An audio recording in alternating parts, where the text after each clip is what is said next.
Bună, dragii mei, bine ați venit, bine ați revenit. Eu sunt Meme și, ca de obicei, înainte de toate, vă reamintesc că sunteți puternici și minunați.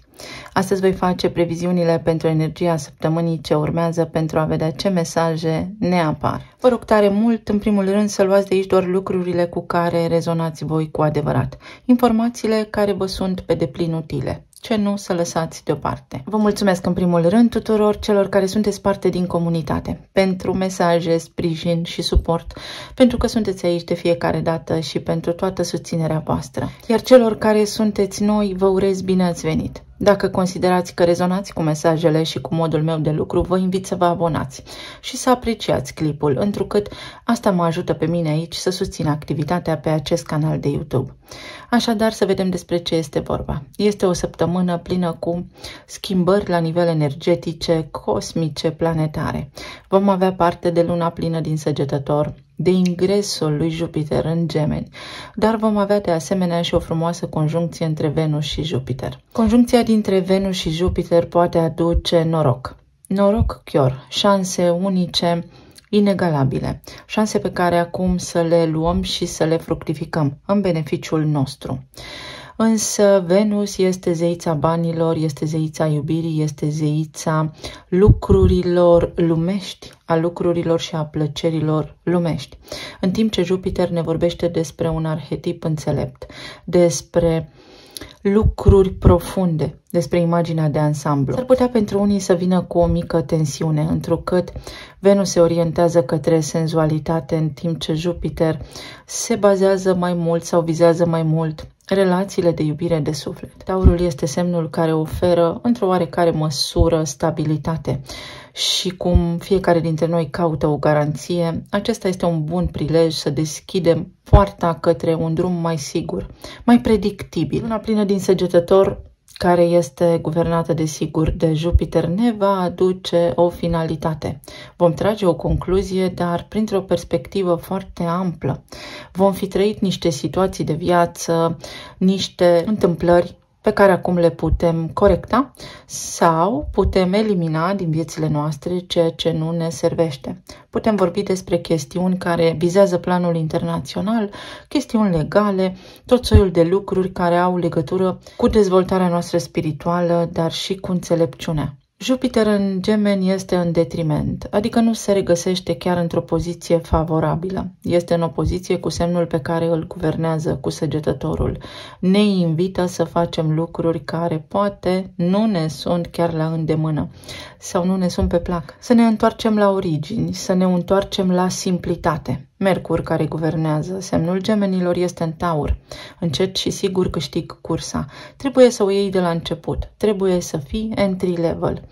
Să vezi exact despre ce este vorba în viața ta și să înveți să comunici mai bine, să studiezi mai mult sau să înveți să spui lucrurilor pe nume, fără a trage însă foarte repede concluzia. Mai bine gândești de 2 ori înainte decât să acționezi subit, pripit și să-ți pară rău după.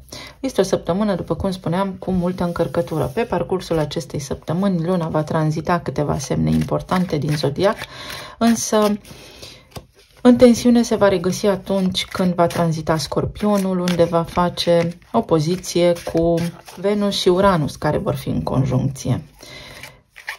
Stări emoționale, stări care ne pot declanșa emoțional, pentru ca noi să nu le mai repetăm, pentru ca noi să înțelegem de unde vin situațiile respective și să le vindecăm. Odată vindecate, părăsesc energia noastră și câmpul nostru vizual. De asemenea, Saturn se regăsește în continuare în Pești și nu l-aș uita în nicio clipă, pentru că între Saturn și Jupiter acum noi avem alegeri de făcut.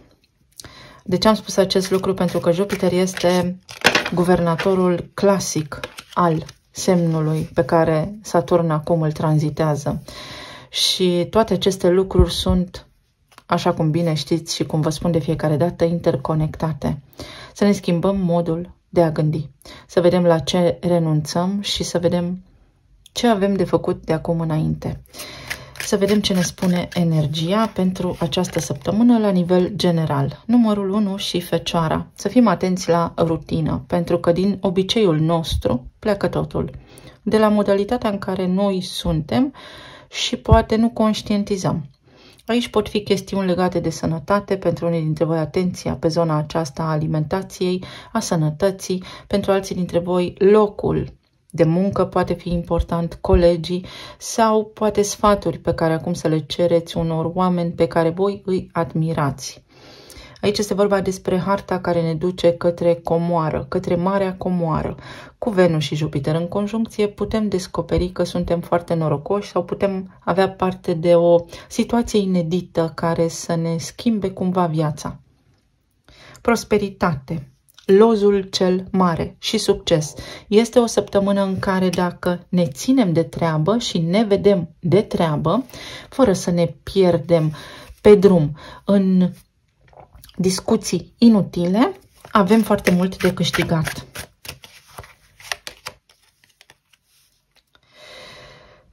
Să aveți grijă la luna plină din Săgetător, căci Săgetătorul se găsește natural în casa a noua, în astrogramă și este guvernat de Jupiter.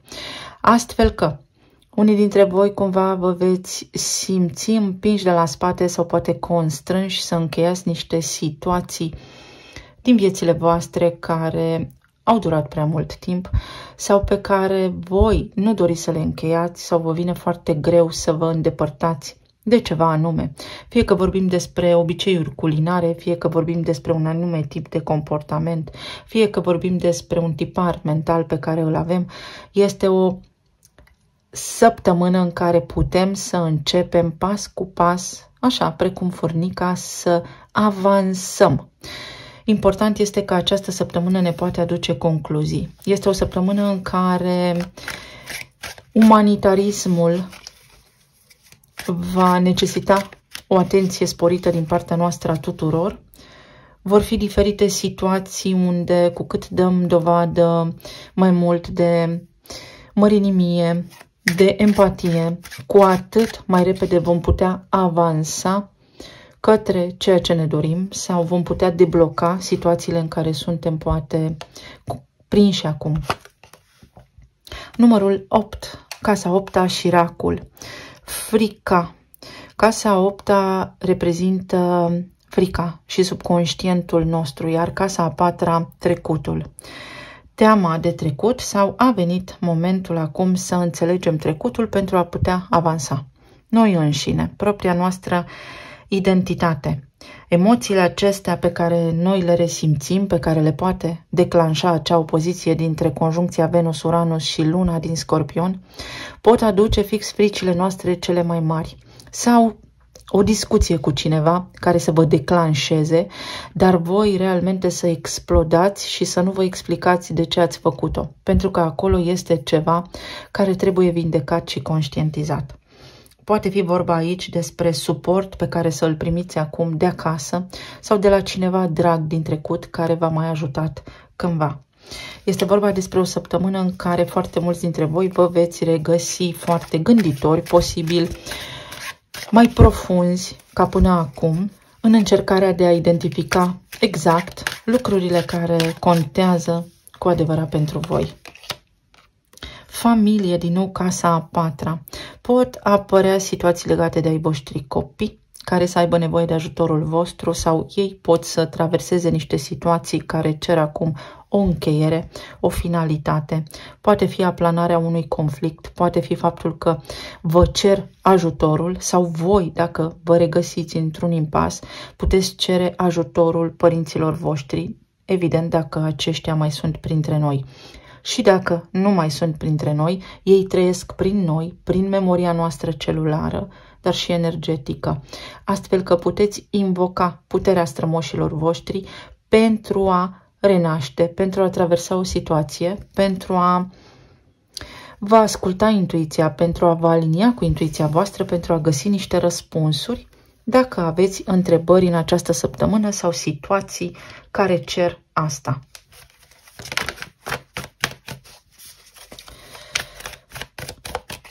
Voi lua câte o carte pentru fiecare zi a săptămânii.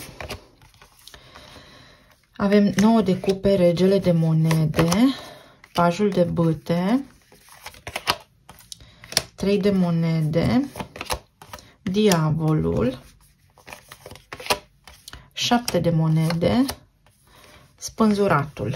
Această săptămână este despre împlinire, mai ales la nivel profesional și despre lucruri materiale. Vedeți, sunt foarte multe monede aici care ne vorbesc despre parteneriate, despre locul de muncă, unde posibil pentru unii dintre voi să existe provocări, să fiți nevoiți să luați niște decizii importante pe parcursul acestei săptămâni, care au legătură în mod direct cu familia voastră sau cu spațiul vostru locativ. Această săptămână este despre cum putem noi depăși blocajele pe care le avem, dar și despre găsirea unor soluții inedite. Aici pot fi chestiuni legate de autorități. Să aveți grijă la drumuri, la cum șofați, la taxe, impozite, la lucruri care sunt termen limită, chestiuni care poate vă presează și pe care le-ați amânat din vari motive, dar care acum vă cer să fie luate în calcul, vă cer atenția. Pentru unii dintre voi poate fi vorba despre asigurări medicale, despre ceva datorii la care să vă gândiți cum să le achitați sau modalități acum prin care să încercați să le refinanțați, să eșalonați niște plăți. Această săptămână, orice s-ar petrece în viața voastră, vă cere să fiți foarte atenți și să vă gândiți foarte calm și cu foarte multă claritate la lucrurile pe care doriți să le inițiați. Venus și Jupiter vor deschide un nou ciclu, așa cum spun de fiecare dată, pentru că fiecare întâlnire într-un alt semn dintre două planete deschide un nou ciclu. Și în această conjunctură astrală, unii dintre voi aveți o șansă să fiți promovați. Este important aici să vă eliberați de atașamente și de dorință. Acesta este Saturn în Pești, care ne-a apărut aici și care ne spune că trebuie să reconstruiești ceva, să reevaluezi o situație pe care dacă nu o faci acum, vei rămâne cumva blocat în spațiu și în timp până la următoarea șansă, până la un alt ciclu care îți va permite și îți va facilita energetic ție dorința. Pentru alții dintre voi este vorba despre curaj, despre a vă găsi un punct de echilibru sau locul în casă. La nivel de relație aici poate fi vorba despre faptul că există atracție între voi și cineva, mai ales dacă sunteți singuri, dar energia cumva vă semnalează faptul că s-ar putea unii dintre voi să vă duceți într-un trio amoros sau într-o colaborare care are la bază mai degrabă energie sexuală decât planul emoțional. Și vi se spune, dacă există blocaje și ceva te deranjează în acest moment și simți că nu te poți conecta îndeaproape sau în profunzime cu persoana aceasta, este pentru că a fost un start greșit sau s-a pornit aici de la o intenție într-o vibrație joasă pe care ai ocazia, când se petrece luna plină din Săgetător, să o corectezi, să vezi mai în profunzime, mai înțelept cui permiți să intre în viața ta, pentru că ulterior vei fi dat acordul pentru ceea ce urmează să se întâmple. Pentru cei care sunteți în cuplu, este vorba despre o promovare a partenerului pe care și-o dorește sau despre niște planuri pe care vreți să le faceți, care implică o autoritate. Această autoritate poate fi o instituție bancară, poate fi vorba despre noutate când vine vorba despre spațiul locativ, despre achiziția unei case, despre faptul că s-ar putea să nu fie pentru unii dintre voi chiar momentul să faceți această achiziție sau să nu vă grăbiți în a face o achiziție pentru că trebuie să reevaluați ceva, fie zona, fie distanța, chestiuni de genul acesta.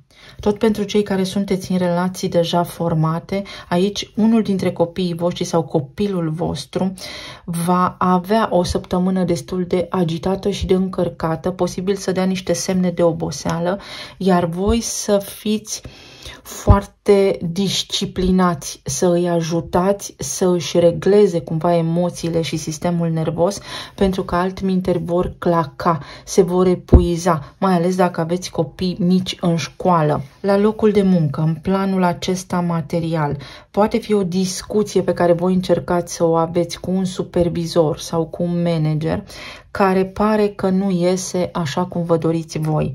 Nu este neapărat o săptămână pentru concretizat lucruri, ci este o săptămână în care este cumva o ultimă șansă să plantați sămânța. Unii dintre voi s-ar putea să aveți un mic conflict la locul de muncă, poate cu un coleg care pare că pierde timpul și din cauza că respectivul om sau respectivii, dacă faceți parte dintr-o echipă, nu își fac treaba așa cum trebuie, voi preluați din sarcinile respectivilor și ajungeți la epuizare. Atenție la sănătate, pentru că aici persistă ceva toxic. Dacă vă simțiți obosiți, încercați să vă detoxifiați organismul, încercați să beți apă, încercați să fiți atenți la faptul că s-ar putea la nivel de stomac să nu digerați bine unii dintre voi mâncarea și să aveți nevoie cumva de o detoxifiere realmente, să faceți genul acela de posturi intermitente sau să mâncați alimente care poate au fibre, care vă ajută metabolismul și digestia. Pentru alții dintre voi, dacă trebuie să obțineți un răspuns de la o autoritate, să fiți atenți că nu sunteți suficient de pregătiți. S-ar putea voi să credeți că aveți toate documentele, să spunem, pregătite, însă mai verificați odată, pentru că s-ar putea să vă lipsească ceva. Aici este nevoie de ceva în plus. Pentru cei care sunteți în perioada de despărțire, aici vouă vi se spune: ai investit suficient de mult timp în această așteptare. Dacă tu rămâi în continuare aici, nu se schimbă nimic. Erai într-o zonă de sacrificiu și erai într-o zonă toxică. Într-o zonă de sacrificiu în sensul că era pierdere de timp. De ce? Pentru că aici avem Saturn. Saturn este lordul timpului. Era o pierdere de timp. Investeai în zadar, nu era parte din evoluția ta. Pentru că acest om să revină în viața ta și voi să fiți o familie, este nevoie să colaborați și să creșteți, să vă maturizați înainte de toate. Fiecare dintre noi, evident că atâta timp cât trăiește, încă învață. Avem roata destinului. Vedeți, este acea idee despre care am vorbit anterior, conjuncția dintre Venus și Jupiter, pentru că Jupiter o ajută pe Venus, dar Venus îl atacă pe Jupiter. Ca să vă explic așa, să înțelegeți voi. Venus vrea confort, poate fi risipitoare energia, să cheltuim pe lucrurile care ne fac plăcere, în timp ce Jupiter îți spune: da, cheltuia astăzi toți banii și mâine ce faci? Ceva de genul acesta. Bun, ai avut noroc. Da, uite, ai primit banii, da, uite, ai bani în buzunar, dar ce faci cu ei? Mercur este în Taur și îți spune: trebuie să ai rezerve, fii atent că nu trebuie să rămâi fără bani. Poate fi aici o șansă foarte bună pentru unii dintre voi să aveți o reușită, ceva ce nu vă ieșea. Se încheie cumva un conflict sau o perioadă de așteptare și dacă voi eliminați frica, veți vedea că prin puterea neamului vostru cumva sunteți susținuți să deschideți un nou ciclu, o nouă cale, o nouă direcție în ceea ce vreți voi să realizați. Avem faetonul, progres în această lună, este energia aceasta a racului. Racul este un semn cardinal, dar care se teme. Este vorba despre emoție, să vedem ce simțim, este asta ceea ce vreau, ce simt despre aceste lucruri, de ce le vreau, ce mă fac aceste lucruri să simt. Pe de altă parte, aici este vorba despre o desprindere de tiparul vostru, de modul în care este familia voastră. Poate fi vorba și despre o deplasare către familie sau familia să vă viziteze. Deplasare sau relocare aproape permanentă.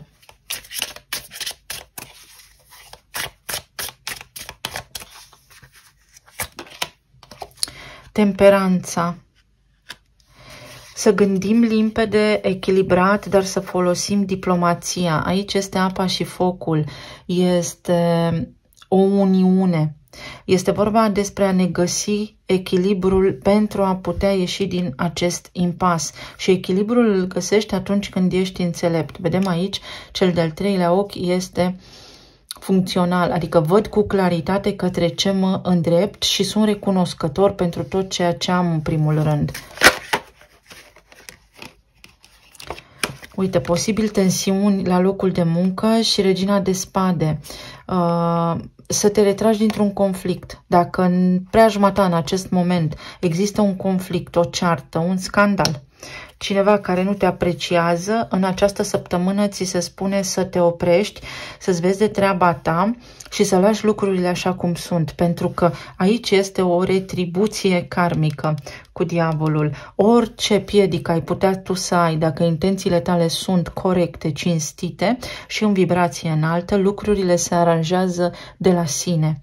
Pentru alții dintre voi, atenție, când luna face acea opoziție, intră în tensiune cu Venus și Uranus, să nu vă certați și să spuneți mi-au bagajele și plec, divorțez. Atenție și la acest lucru, pentru că va fi o stare de moment.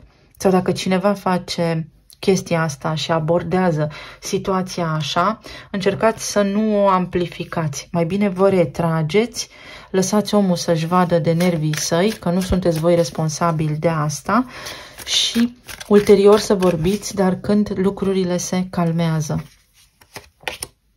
Începuturi. Într-adevăr, sunt începuturi. V-am spus că se deschid niște noi cicluri planetare acolo și mai ales că Marte se apropie de Chiron, de Eternul Rănit. Posibil să traversăm niște situații care să ne displacă, dar care sunt necesare și utile pentru ca noi să încetăm ceva anume, să prindem curaj, să vindecăm o rană, să facem ceea ce în mod normal nu am face, să scoatem mizeria de sub preș, să fim așa cum trebuie să fim, nu doar în mintea noastră, nu doar în imaginația noastră, ci și în realitate. Aici vă puteți baza pe niște oameni sau pe familie pentru deslușirea unor situații, pentru descurcarea unor situații, unii dintre voi, iar pentru alții dintre voi posibil să fie o săptămână care vă testează loialitatea voastră față de serviciu, loialitatea voastră față de o cauză, loialitatea voastră față de o persoană, loialitatea voastră față de un hobby, față de sufletul vostru. Pe de altă parte, poate fi un nou început stabil către un loc de muncă unde va fi sigur, unde odată intrați este ceea ce trebuie. O nouă relație cu un om care de această dată nu vă dezamăgește, este potrivit pentru voi. Aplanarea unui conflict în cuplu, în relație, dacă aveți așa ceva, iar aici, la nivel de relații de separare, a fost rădare, a fost ceartă și a fost gelozie și a fost energie toxică și posibil să fi fost gelozie pentru că a existat un trio amoros. Și în această săptămână, dacă tot acolo vă regăsiți în energia aceea și tot nu ați înțeles ce s-a petrecut, puteți pătrunde în mintea voastră și în sufletul vostru mai adânc pentru a vă lămuri odată și pentru totdeauna ce aveți de făcut de acum înainte, pentru că voi aici vi se deschide ceva bun. Este abundență și este calea către succes, dar succesul vine din muncă, succesul vine din etape, succesul vine prin a face lucrurile înțelept și matur. Ori aici cineva nu a fost matur. Iar pentru alții dintre voi poate fi ceva competiție la locul de muncă, unde să nu vă îngrijorați chiar dacă nu obțineți ceea ce vă doriți, pentru că aveți succes, dar în altă parte. Poate a venit vremea să vă schimbați locul de muncă.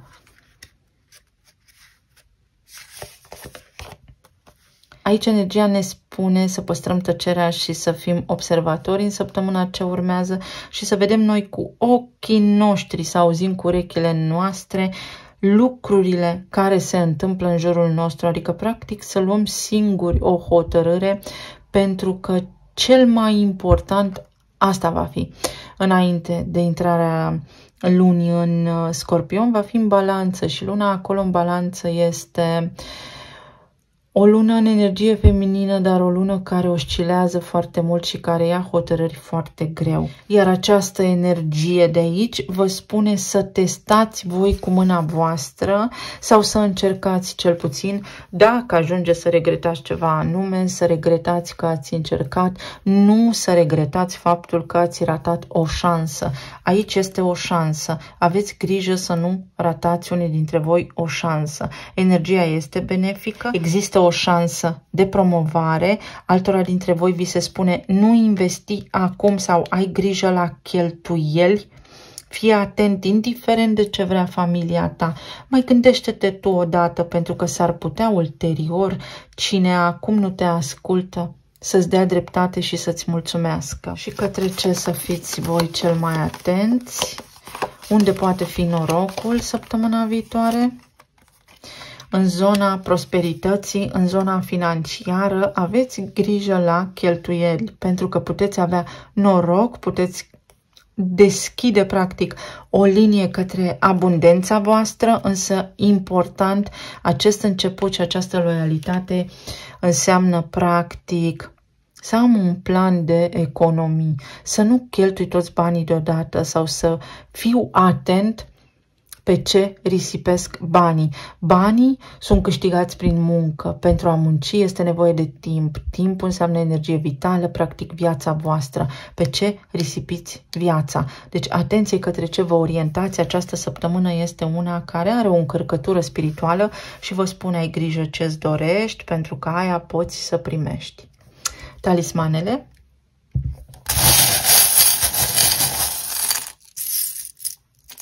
Uite, fix ziua de vineri este cea care are arhetipul diavolului, iar vineri este ziua planetei Venus. Deci vineri s-ar putea să apară ceva provocări sau să luați salariul, treburi de genul acesta, să vă intre niște bani și să îi cheltuiți în weekend. Iar energia vă spune nu, mai bine fii atent la micile detalii, la lucruri. Gândește-te de 2 ori înainte dacă tu chiar ai nevoie.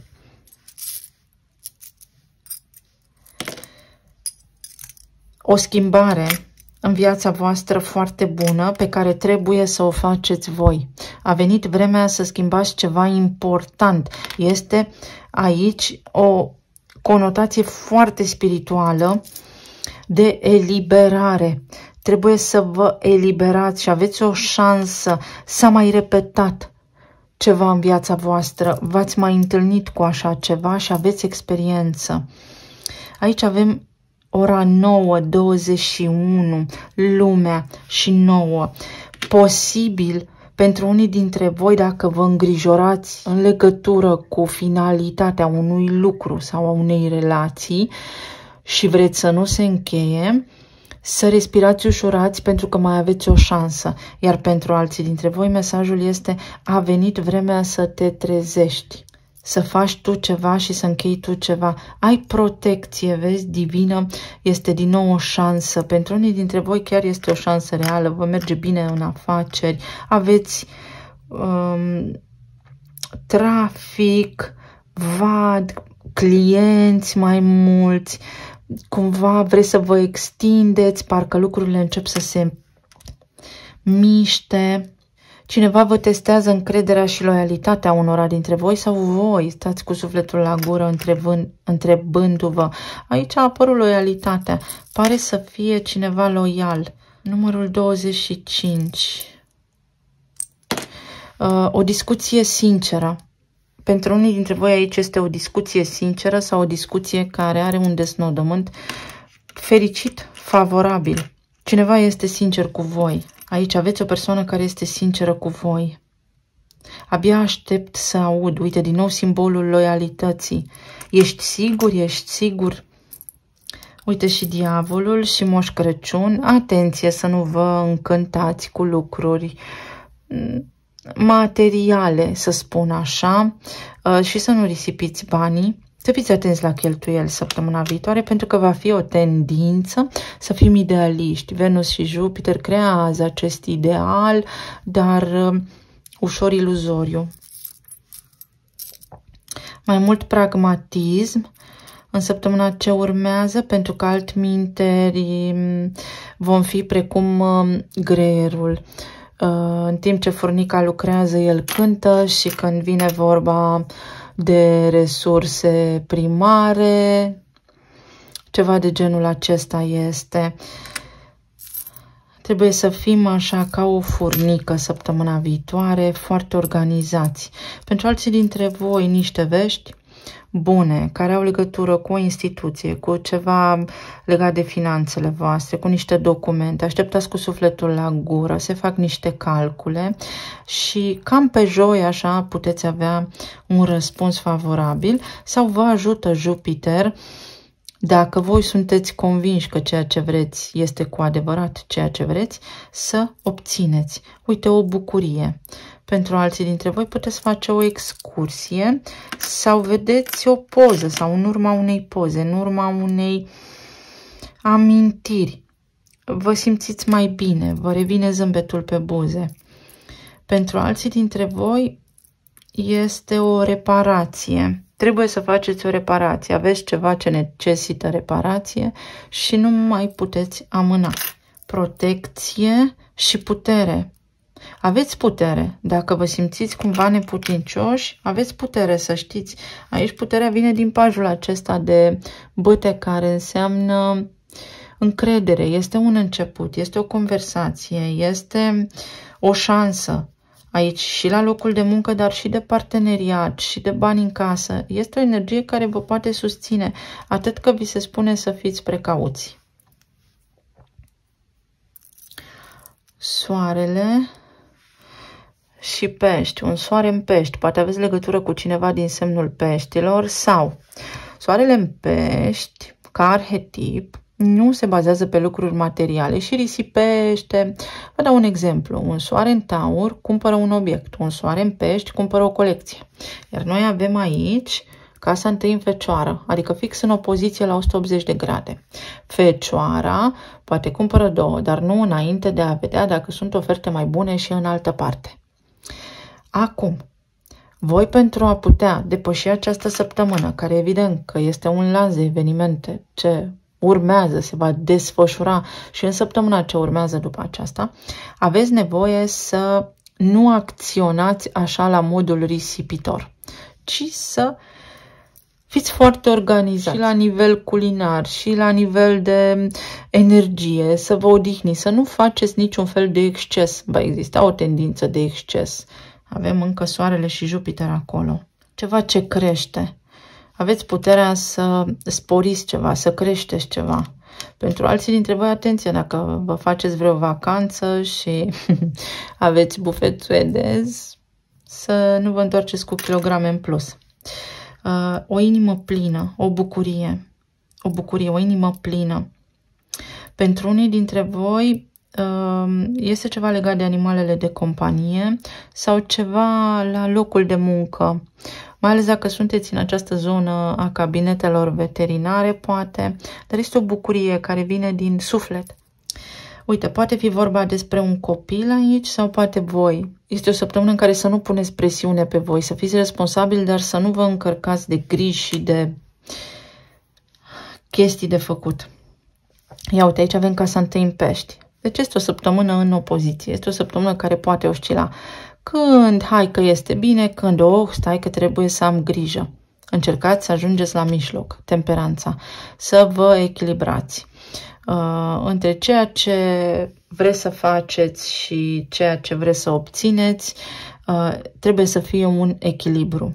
Poate fi ceva legat de sănătate în săptămâna ce urmează, dacă aveți de făcut niște programări, s-ar putea să aveți ceva piedici sau să nu găsiți programări, pentru că trebuie să mai așteptați un pic. Poate nu este, să spunem, medicul potrivit pentru voi.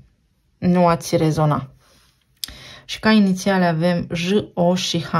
Joi, Jupiter. Vedeți aici unde este 3 de monede. Joi este o zi foarte benefică pentru schimbare. Joi poate apărea o surpriză. Joi puteți avea parte de ceva foarte, foarte benefic. Joi poate fi și ceva foarte sexy, foarte pasional, să începeți așa o idilă, să vă faceți planuri și ce să vezi că pe vineri deja se anulează sau poate dați frâu liber așa imaginației și dorințelor unii dintre voi ca să vă treziți sâmbătă că vă despărțiți unul de celălalt, plecați din locul în care v-ați văzut și după este tăcere totală. Atenție și la acest lucru. Să nu vă imaginați ceva și să vi se prăbușească așteptările. Pentru alții dintre voi, atenție la apa caldă, la apă fierbinte sau la ceva, să nu vă ardeți pielea. Atenție la aceste lucruri. Iar pentru alții dintre voi, o hotărâre. Puteți lua o hotărâre dacă aveți ceva procese pe rol. Poate fi o hotărâre. Acum, dacă nu vă convine să faceți recurs, pentru că puteți pregăti mai multe informații acolo. Eu vă mulțumesc tuturor, vă doresc să aveți o săptămână minunată și să ne reauzim cu bine, să fiți bine, sănătoși și iubiți. Pe curând, pa, pa!